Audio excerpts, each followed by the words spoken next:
মা বোনদের একটা সমস্যা হলো অনেক মা বোনরা জোহরের নামাজটা পড়েন ৩টা সাড়ে ৩টার দিকে। ম্যাক্সিমাম মা বোনরা এই কাজ করেন কেন? কারণ দুপুরে ওনারা রান্না বাড়া করেন, রান্না বাড়া করতে গিয়ে ওনারা শরীর ঘামায় টামায় যান, তখন শয়তান এসে মাসালা নিয়ে হাজির হয়। শয়তান ওনার মাথায় একটা মাসালা ঢুকায়। কি মাসালা ঢুকায়?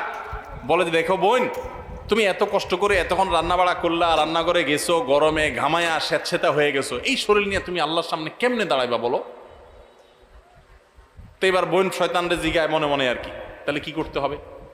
এবার শয়তান তার মনে মনে বলে দেয় যে আরে নামাজ তুমি ঠান্ডা মাথায় ফ্রেশ মোডে পড়বা, হাতের কাজ শেষ করে নাও, রান্না বাড়া শেষ করে নাও, সবারে খাবার টাবার দিয়ে নাও, তুমি বাথরুমে যাও, সুন্দর করে গা ডলে গোসল করো, ফ্রেশ হয়ে আসো, এরপরে ৩টা সাড়ে ৩টা আসরের নামাজ সুই সুই হয়ে যাবে, এবার তুমি ফ্রেশ মুডে একটু নামাজ পড়ো। কাজটা কি ভালো হইলো না খারাপ হইলো? দেখতে কিন্তু ভালো মনে হচ্ছে, তাই না? যে উনি ফ্রেশ মুডে নামাজ পড়বে।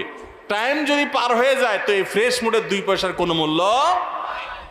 আল্লাহ বলেছেন ইন্নাস সালাতা কানাত আলাল মুমিনিনা কিতাবা মাওকুতা, নামাজ ইমানদার যে নির্দিষ্ট সময় পড়াটা ফরজ করা হয়েছে। এজন্য মা বোনরা সময় হওয়ার পর দেরি না করে, অনেক মা বোনরা মসজিদে আজানের অপেক্ষা থাকেন, বলে মসজিদে পুরুষরা নামাজ না পড়লে মহিলারা বাসায় নামাজ পড়া যাবে না। না ভাই, পুরুষদের উপর ইসলাম এত ঝুলায় রাখে নাই মা বোনদেরকে। আরে মা বোনদেরকে যে পাওয়ার ইসলাম দিয়েছে, পৃথিবীর নারীবাদীদের 14 গোষ্ঠীর জন্মের বহু আগে ইসলাম নারীদেরকে আকাশে তুলে রেখেছে।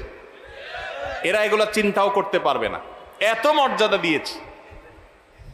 ওমরা যাবেন, পুরুষ হয়েছেন তো জোরে জোরে তলবিয়া পড়া লাগবে, রোজা আছেন আর গায়ে রোজা আছেন, কোনো মাফ নাই, ছাড় নাই। আর মহিলা হলে আস্তে আস্তে পড়বে, রিল্যাক্স মোড, কোনো টেনশন নাই, কি আরাম, চিন্তা করে। পুরুষ হয়েছেন 5 ওয়াক্ত মসজিদে দৌড়ায় যায়, জামাতের সাথে নামাজ পড়তে হবে।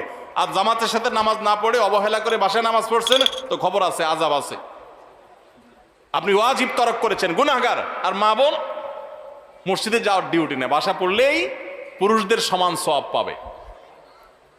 ভাই একটা একটা করে আমি দেখাই, অন্তত 10-20টা আমল আমি দেখাইতে পারবো যে পুরুষদেরকে আল্লাহ এবং তার রাসূল কষ্ট করে করতে বলেছেন। একই কাজ মহিলাদের বিনা কষ্টে আরামসে রিল্যাক্স মোডে করতে বলেছেন, সওয়াব সমান, কোন কোন ক্ষেত্রে আরো বেশি। নবী সাল্লাল্লাহু আলাইহি সাল্লাম বলেছেন ওয়া বুয়ুতুহুন্না খায়রুল লাহুন্না, নবীজির মসজিদে এসে পুরুষরা নামাজ পড়ে যে সওয়াব পাবে, যেই মহিলা নবী সাল্লাল্লাহু আলাইহি সাল্লামের পিছনে নামাজ পড়তে চেয়েছেন তিনি বলেছেন তুমি তোমার বাসায় পড়লে সওয়াব আরো বেশি হবে। মা বোনদেরকে ইসলাম এত সুযোগ দিয়েছে। তো যাই হোক, এত সুযোগ পাওয়ার পরও অনেক মা বোন তারা হেলায় হারা রমজানের এই আমলটা যদি ধরে রাখতে পারেন, পুরুষরা ওয়াক্ত মতো জামাতের সাথে আর মা বোনরা ওয়াক্ত হয়ে গেলে নিজ জায়গায় দেরি না করে নামাজ পড়ে, আপনার রমজান 30 দিনের হবে না, আপনার রমজান 365 দিনের হবে। সবাই 5 ওয়াক্ত নামাজ ঠিকমতো পড়বো তো ইনশাআল্লাহ।